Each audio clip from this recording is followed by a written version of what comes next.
Welcome to Tech Talks. Our IT Compliance Edition today is focused on monitoring risk management framework compliance with IT service intelligence. Tech Talks is a series of short webinars that are deep dives for technical practitioners. We value you, our customer, and want you to continue in your Splunk journey. Our experts help create these best practices, and we want you to leverage them in your daily role. My name is Travis Hall, and I am your presenter today. A little bit about myself. I've been using Splunk since 2009. I was at Scott Air Force Base when I first started using Splunk as one of the audit intrusion detectors. I built a process, I built reports and dashboards to help my team to look for those anomalous events. Who's logging in, who's creating accounts, if a port on a firewall was opened, and if somebody's accessing that port. I can go on with a lot of examples. Now, not only doing the audit intrusion detection, I helped with the different packages my customers had to have in place so they can, be on the network. It started off with DICAP, which then turned into Risk Management Framework, RMF compliance. And RMF brought that continuous monitoring check into the compliance controls. And not only did I have to worry about RMF, but since I had financial C2 programs that I supported in AMC, I had to worry about fire compliance. And fire added an additional complexity where I had to prove, and they were making sure the auditor was auditing every day. And I can go in a little bit later about how I met those standards. So in 2017, I joined Splunk, and then I've been a volunteer firefighter for over 21 years now. I'm actually the second captain and training officer for my current fire department. I live in a village down by the river and just recently became a village trustee member. So today we're going to talk about, RMF is a compliance thing. Applying Splunk against compliance. And then I'm going to go into a demo of RMF as a service in IT service intelligence. This is something that I've been personally working on and building. And then we will cover additional resources available to help you take advantage of Splunk. So first off, risk management framework. What is it? Government provides guidance on key security controls that are accepted as security best practices. The National Institute of Standards and Technology, NIST for short, provides guidelines that adopt a multi-tiered flexible framework approach for risk management. Here we have the RMF process wheel. These 7 steps provide a process to ensure information systems meet the agreed upon security standards. Now I've highlighted 3 of these steps where you will utilize things like the Security Technical Information Guide, STIGs for short, to lock down those systems for the implementing the controls. And then we're going to perform vulnerability scans to determine if those controls are in place. Finally, continuously monitoring those controls, assessing the risk for each system. And each one of these systems, we have to do this so they can stay on the network. And this is where Splunk will help with compliance monitoring for RMF and other compliance requirements that may be out there for different people. Splunk, it's already at that center, ready to integrate with the tools that you may have in place. I spoke of, bringing, running those vulnerability scan. We can bring that information into Splunk and provide meaningful visualizations on, vulnerabilities that are affecting the different hosts or endpoints in your environment, and be able to show this in a report and keep an eye on that. And bringing all that data into Splunk removes that need to log into multiple systems and provide a holistic visibility to correlate events across the organization. So instead of me having to log into, my firewall product or HIPS, the McAfee EPO, HBSS, or even into, Tenable ACAS scanner, I can actually bring all of that data into one location and do one search. So how can you apply Splunk against RMF compliance or any compliance? But for RMF, because that's what I'm talking about today, a customer can build something. This is what I did. I actually built custom reports and dashboards that lined up with the RMF controls. When I first started out, I started looking at the different controls. I need to check for failed logins. I need to know who's making account changes. So I started building dashboards around that. And a lot of these dashboards that I built for my team, I've actually posted on sites like GoSplunk. Now, GoSplunk is a repository of dashboards and reports that other Splunkers have built to give out to the community. And this is a website built by a Splunker for Splunkers. This is not a Splunk-owned website. Splunk Lantern is a Splunk website that also helps provides ideas of how can I look for certain events. And then you can go and download an app from Splunkbase. We have a lot of, thousands of apps and add-ons. Apps are going to help you visualize the data. Add-ons are going to help you bring the data in. And, if you are looking at bringing data in and it's a new source, Windows, Linux, please go out to our app store and see if we have an add-on already built to help you bring the data in and have that data normalized. So examples of apps that you could go look at right now: Windows Event Log Analyst, InfoSec app for Splunk, and even the Splunk Security Essentials, where it lists a lot of procedures for, how do I want to find a brute force attack, and gives you ideas of what you can do in the power of Splunk. Now, Splunk has built the compliance analytics solution. It's an out-of-the-box solution mapped to, the different security controls for risk management framework. What I like about this solution is the easy navigation of the different controls. Now, Splunk does require that you bring in our professional service to do the initial install and get it set up. And that's just because there's a lot of knowledge objects and stuff bundled in there.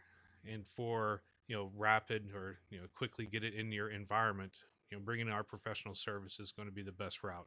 And they can help train the, people on your team to, come up to speed and be effective with this product. And then there's a third-party vendor that's built their own app that, bolts on top of Splunk Core. Cumulus Q Compliance, it provides, drill down capabilities into an incident, directly from their service dashboard, so you can start investigating, the different pieces that could be impacting your health score for, compliance. Like I said, this is a third-party vendor that has built their own, compliance solution, and we can actually bring them into the conversation and get you a demo if you would like to see it. So IT Service Intelligence, ITSI, how are we going to use an IT ops tool to help the cybersecurity and compliance monitoring teams? We're going to help to make sure the solution is healthy. And this is where, I want to ask for that visibility into your, cybersecurity and compliance monitoring solution. I want to ask, are you getting data in? What good is a solution if the data is not there? You cannot have an effective security team if you do not have sound IT operations and you're not bringing this data in. And then is someone reviewing that data? So I talked about fire compliance earlier with the financial systems and how they audit the auditor to make sure that I'm auditing. So when, many years ago, I built a checklist. So if I had someone new and they knew how to spell the word security, and that's about it, I could hand them this checklist, and it's a, list of dashboards and visualizations, reports to help that person when they first start out and, be effective from day one. And it would list, you're looking at this dashboard and you're looking for this. If you find this, let me know. And I showed this to the fire auditor, and they liked it. They asked if I could sign and date this, so I did. We created a SharePoint site, turned it into a electronic version, and we signed and dated that document every day. So the fire auditor would actually send an email quarterly asking for 5 random days, and I'd have to send a PDF version of that Splunk checklist, signed and dated. And then if I didn't have a day, or if we missed some searches, I would have to explain why.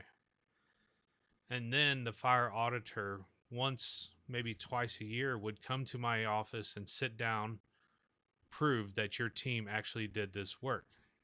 So with Splunk, I was able to use our internal logs and show where my team was searching for the different data sources, or the data that lined up with those different controls that I had put in that checklist. So it made my job a lot easier, and I was able to quickly identify and show, the days that the fire auditor wanted to see. So Splunk is here to help to prove that someone is reviewing that data that's been collected. And how would you know if you had a problem? I mean, can you see all of the health and to the different pieces of the RMF solution? And Splunk, I'll tell you right now, is not the only piece of that RMF solution. You're going to have those tenable scanners or some sort of vulnerability scanning capability. You're going to have a HIPS solution. We used HBSS or McAfee EPO. I mean, there's going to be different pieces to that solution. You need to make sure everything is working as intended. And are you getting alerts if there is an issue? So this is the RMF as a service in IT service intelligence, and this is a service tree analyzer that I've been working on here in my lab. And I was asked if I'm the security guy who recently started working more on the IT ops side. How do I talk to a security analyst about IT ops with Splunk? And I said RMF, because you cannot have that effective security team without sound IT operations. How, I can provide you a red, green, am I meeting RMF or any other kind of compliance here?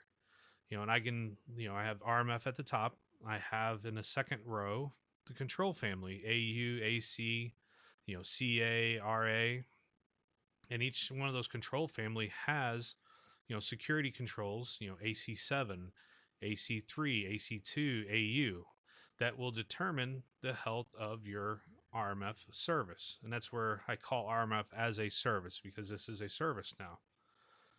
But what does it look like? Right now everything looks good, but what happens when we have a problem and it turns red?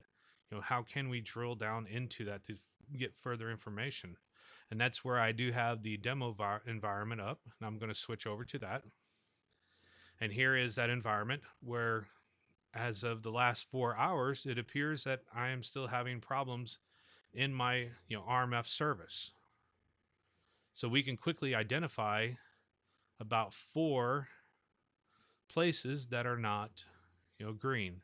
Now I do have some gray, and I will cover that here in a second, but let's focus on the reds and the yellows. So first we have AU, and we have a yellow on AU9, protection of the audit information. I can drill down into that control and understand, what is going on here. And the idea with this control is we need to protect our audit information.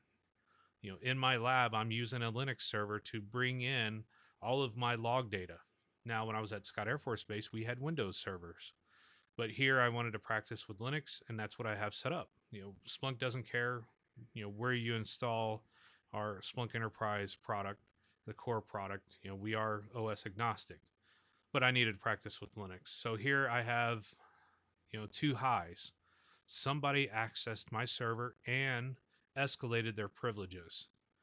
I have a green for nobody failed to log in, and syslog collection. So I am collecting the data so I can see when people access this box and escalate their privilege. And I need to go onto this box and understand who was on there. Were they allowed to be on there? And here's a server that somebody logged into, because if somebody gets on that box that's not supposed to be on there and they escalate to root, they can do a lot of harm to that system. So there was a couple more that we can look at here. AC7. So AC7, unsuccessful login attempts. Now, this is not where I'm looking to see if Bob failed 3 times, or Fred is going in and changing somebody's account or creating a new account. I need to make sure that I am collecting log data. And right now I am collecting Nick's auth log. I have Windows Event Security log on, that data coming in, but it's going down a little bit. It may, I may have set up thresholds here that if it hits a certain point, it will change from, green as normal to, yellow critical. So maybe I need to go figure out if I'm not collecting data from all of my devices. And then, is somebody searching this data? And right now, nobody is searching the data in my house or in my lab. And that's where I can, have the search run every 5 minutes and look at the past 24 hours and see if anybody in the last 24 hours actually performed this search to, look for the failed logins. And since nobody has, I need to get with that team to understand what's going on. Do they not have access? Maybe I need to figure out if there's a problem there, or they're just not doing the work, and we need to solve that problem. I can look at AC2 just for an example. Very, same thing. Am I collecting the data model, or account management changes, and am I searching that data? And once again, nobody's searching the data. Like I said, this is a lab environment, so that's kind of expected here. And then, we can go back to the AU controls. I have everything's, pretty much green across here. I can go into some of these controls and, AU4 with audit storage capacity. Am I running out of hard drive space? If I hit a certain threshold, can I send myself an alert? Yes.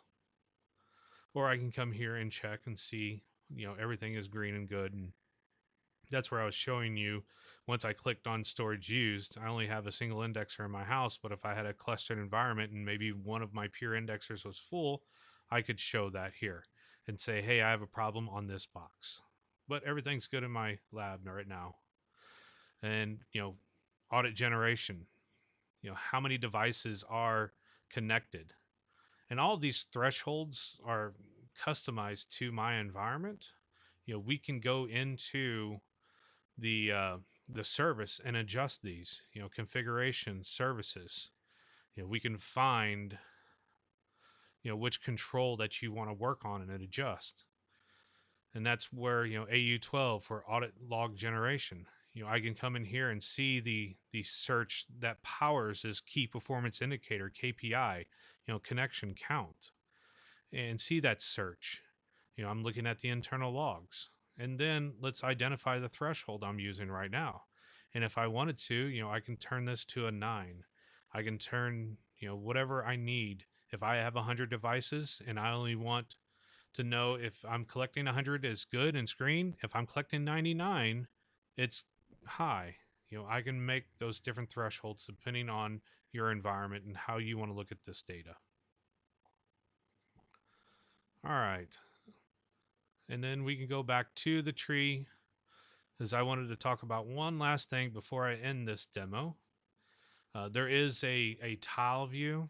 And if you prefer this view, this is where you can go and use this to understand the services. Same thing here. I have unsuccessful logon, red. Got a score of 25. Everything else is green.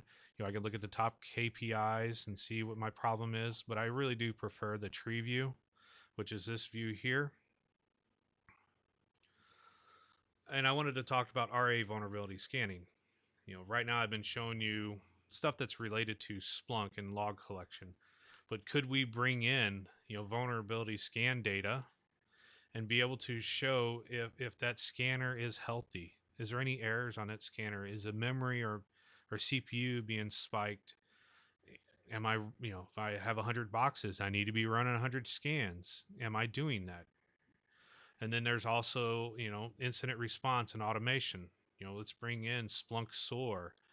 If I find an event, can I send it over to an orchestration automation tool like SOAR to be able to mitigate those, events, those factors, and show that inside of my solution, my RMF service here, that I'm meeting that requirement. And even like track and document incidents. Do you have ServiceNow? We can bring in all that ServiceNow data and be able to correlate it with different events. We can, if you even have a simple Excel sheet that you keep any incident, you can bring, CSV sheets into Splunk and ingest it and bring that data in and visualize it. So there's a lot of different ways to, just like RMF and the flexible approach, that this service here can be flexible and help you out. All right, let's go back to PowerPoint. So that was a demo. If you would like to see a 5-minute version of that demo, I have it on YouTube, where you can, do a search for RMF ITSI, and you should see the video at top. It's a quick 5-minute overview of what I've just talked about. And we're ready, we're about ready to wrap up this tech talk. But before we do, I wanted to, share some of those resources available to you to continue your journey. And you will receive these assets in a follow-up email as well. So first one I want to talk about is that RMF as a service on YouTube video that I've created. It's just a quick 5-minute video to go over just, one use case. I think it's one, maybe two, but going over the idea that I've been putting together. And then there was Splunk. I talked about that earlier in this presentation, where this is a repository of searches and dashboards. I highly recommend that you utilize this website. A lot of good information out there. I mean, I really like this website and I try to promote it as much as I can. Here is a direct link to my contribution to this site, where I've built a lot of dashboards that are still being used at that AMC shop. And not only did I just post a code out there, I have other YouTube videos that will help, customers or help somebody understand, how do I bring that XML code from Splunk into my environment, and what do I need to do to edit that code to make it work. And then there is the Splunk content packs for ITSI and IT Essentials work. Now, my end goal for Splunk, or for risk management framework as a service, is to make it a content pack to where you can easily go in and download that. And I can show you real quick. I'm going to jump back here. If we go to configuration and data integrations, here is, how one way you can actually bring, how do I get the data in? These are, add-ons and the way to bring data in, but how do I structure that data once it's in here? And these are the different content packs that are available right now. That link that I have in the PowerPoint will take you to our documentation that will show you more information about these different content packs. So we have one for, Microsoft 365, Splunk as a service, VMware, infrastructure components. We can do AWS. We have a content pack out there for that. I believe it's part of the infrastructure. No, it's part of the infrastructure monitoring, and so on. But, use our documentation to see all of this information. So don't forget that we have an incredible community of Splunk users on our community site. You can search the answers section on IT and compliance. You can continue the conversation for this talk within the discussions, called in this tech talk, where you will find all the additional resources. And finally, there is Splunk ideas. This is where you can submit, new product enhancements or vote for current ideas from other customers. We really appreciate you taking the time out of your schedule to join us today.